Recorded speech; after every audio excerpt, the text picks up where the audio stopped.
Hello everyone. So friends, welcome to our daily current affairs discussion session, जहां पर हम इसी तरीके से हर रोज आपके साथ मंडे टू सैटरडे जुड़ते हैं सो दैट कि जितने भी इंपॉर्टेंट न्यूज़ और अपडेट्स हैं उन्हें हम आपके साथ कवर कर पाएँ, डिस्कस कर पाएँ, सो दैट कि अगर आप आने वाले टाइम में कोई भी कम्पिटिटिव एग्जाम अगर देने वाले हैं, चाहे मैं बात करूँ बैंकिंग, एसएससी, रेलवे या जो बाकी भी हमारे स्टेट लेवल के एग्जाम्स होते हैं, ठीक है ना, जिसमें आपको करंट अफेयर से रिलेटेड क्वेश्चंस एग्जाम में देखने को मिल जाएंगे, तो वहाँ पर आपको हेल्प मिले।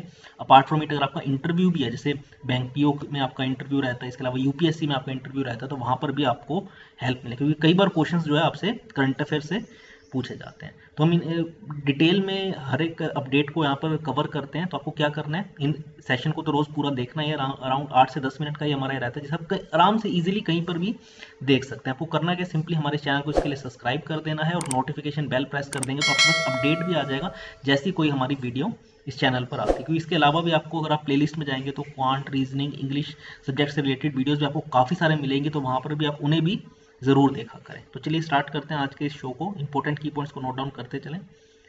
तो पहला आज का हमारा अपडेट है, आप सभी को पता ही होगा कि पीएम नरेंद्र मोदी जाएंगे 2 दिनों के दौरे पर बांग्लादेश कल से, ठीक है, यानी 26 और 27 मार्च को वो बांग्लादेश में रहेंगे। 2 दिनों के दौरे पर हैं वो, ठीक है। And he will be visiting Bangladesh on 26 March at the invitation of Bangladesh के जो prime minister at present Sheikh Hasina, उनके इनविटेशन पर 2 दिनों के दौरे पर जा रहे हैं पीएम मोदी।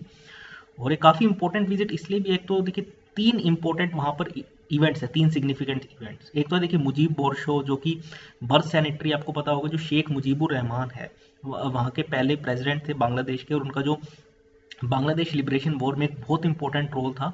तो उनकी बर्थ एनिवर्सरी को जो है 100 साल पूरे हो रहे हैं, तो एक तो मुजीब बोर्शो एक इंपॉर्टेंट इवेंट है। इसके अलावा 1971 में वॉर हुआ था, तो आज देखिए पूरे 50 साल हो गए हैं। तो 50 साल एक तो भारत और बांग्लादेश के डिप्लोमेटिक रिलेशंस, और 50 साल ही बांग्लादेश के फ्रीडम को हुए हैं। तो इसलिए काफ़ी 3 इंपॉर्टेंट इवेंट्स हैं जिस पर पीएम मोदी वहाँ पर जा रहे हैं।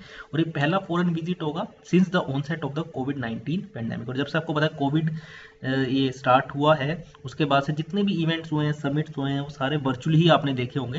तो पहला फॉरेन विजिट जो है वो पर्सनली जो है पीएम मोदी जा रहे हैं। इसके अलावा अगर बात करें, पिछली बार जो है लास्ट बांग्लादेश पीएम मोदी 2015 में गए थे, ठीक है। तो एक इम्पोर्टेंट ही है काफ़ी इवेंट, जिसपे जहाँ पीएम मोदी जा रहे हैं 2 दिनों के दौरे पर। और कोई भी अगर एमओयू साइन होता है तो ज़रूर मैं आपके साथ आने वाले दिनों में डिस्कस करूँगा। अभी के लिए आप इसे नोट डाउन कर लें। तो 2 दिनों के दौरे पर पीएम मोदी जा रहे हैं बांग्लादेश कल और परसों, ठीक है, eight the invitation of Bangladesh की जो एट प्रेजेंट प्राइम मिनिस्टर है शेख हसीना। और 3 इंपॉर्टेंट मैंने आपको इवेंट्स भी बताया। एक तो जो उनके पहले राष्ट्रपति थे, जिनका इंपॉर्टेंट रोल रहा था बांग्लादेश लिबरेशन वॉर में, शेख मुजीबुर रहमान, उनके बर्थ सेनेटरी पर, ठीक है। इसके अलावा 50 साल एक तो भारत और बांग्लादेश के डिप्लोमेटिक रिलेशंस को भी हुए हैं, और क्योंकि 50 साल पहले ही जो है बांग्लादेश जो है वो एज अ कंट्री के तौर पर जो है उसको पहचान मिली थी। तो इसलिए 3 इंपॉर्टेंट इवेंट्स हैं, ठीक है। तो इसे आप नोट डाउन कर लें। आगे बात करते हैं, ये पुराने विजुअल्स हैं। चलिए, तो अब बात करते हैं।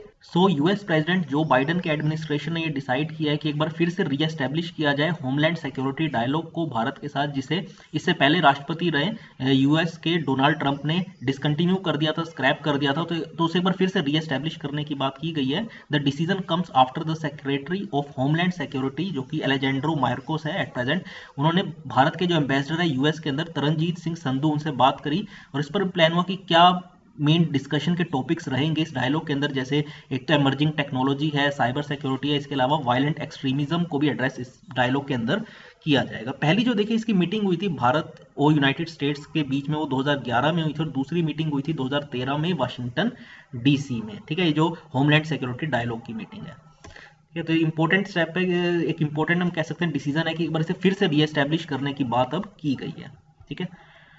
आगे अगर बात करते हैं, तो एक और इम्पोर्टेंट कल न्यूज सामने निकल के आई कि अगले chief justice of India Bharat के कौन होंगे, जस्टिस एनवी रमाना। अभी देखिए इसे जो at present chief justice of India S A Bobde, जो आपको पता है, जो जो प्रोसेस है अगले सीजीआई को अपॉइंट करने का, वो क्या होता है कि जो प्रेजेंट सीजीआई होते हैं वो रेकमेंड करते हैं अगले सीजीआई का नाम। तो उसी में ही जो एट प्रेजेंट सीजीआई है एस ए बोबड़े, उन्होंने लेटर लिखा है सेंट्रल गवर्नमेंट को रेकमेंड करते हुए कि जो सीनियर मोस्ट सुप्रीम कोर्ट के जज है जस्टिस एन वी रमाना, उनको अगला चीफ जस्टिस बनाया जाए। क्योंकि देखिए जो अभी जो एस ए बोबड़े सीजीआई है, वो देखिए उनकी रिटायरमेंट होनी है 23 अप्रैल को, और वो 47 सीजीआई के तौर पे नवंबर 2019 में उन्हें अपॉइंट किया गया था। तो इट इज मोस्ट लाइकली कि इससे अगले चीफ जस्टिस कौन होंगे, जस्टिस एनवी रमाना, जो कि 48th chief justice of India के तौर पे 24 अप्रैल से उनका जो कार्यभार है वो स्टार्ट हो जाएगा। क्योंकि देखिए जो हमेशा से ये रहा है कि जो सीनियर मोस्ट जज होते हैं सुप्रीम कोर्ट के, उन्हें ही जो है सीजीआई अपॉइंट किया जाता है। तो नेक्स्ट इन लाइन कौन थे, जस्टिस एनवी रमाना।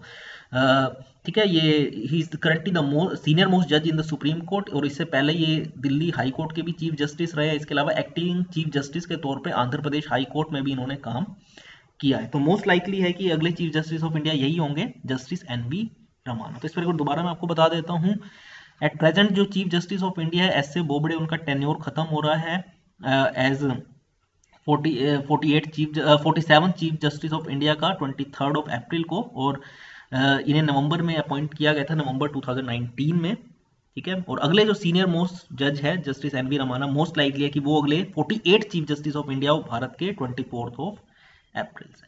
ठीक है, अब यहाँ पर दोनों के ही देख सकते हैं फोटो, एक बार लेफ्ट साइड में है जस्टिस जो एट प्रेजेंट सीजीआई है एस ए बोबडे, और राइट में जस्टिस एनवी रमाना।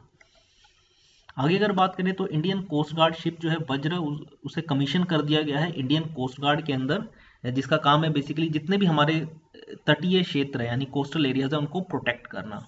ठीक है ना, तो जो इंडियन कोस्ट गार्ड शिप है वज्र, उसे कमीशन कर दिया गया है, और खुद जनरल बिपिन रावत जो है चीफ ऑफ डिफेंस स्टाफ, उन्होंने इसे कमीशन किया, मतलब वहाँ पे प्रेजेंट थे।